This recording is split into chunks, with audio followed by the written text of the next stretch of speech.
ज्ञानेश्वर माऊली म्हणतात मद हृदय सद्गुरु जे नेतारला म्हणून विशेष आज्ञा धरू विवेकावर. आता ते मला काही एवढं तत्वज्ञान सांगायचं नाही, पण विवेक शब्दाचा अर्थ काय सांगतात?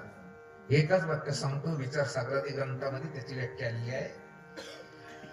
मला वाटतं की आत्मा नित्य असून अविनाशी आहे व तत् व्यतिरिक्त सर्व विनाशी आणि अनित्य आहे असा ज्याच्या बुद्धीचा निश्चय झाला त्याला काय म्हणायचं? विवेक.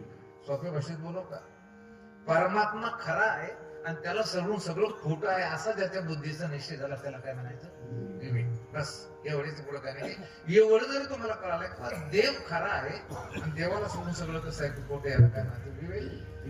सज्जनांनो, सगळ्या साधनाचा पाया जर काय असेल तर विवेक आहे.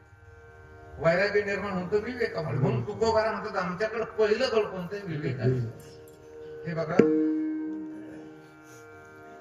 शहाण्या माणसाला हे कळतं. शहाणे म्हणजे शिकलेल्या. शहाण्याचा अर्थ काय? शिकलेला.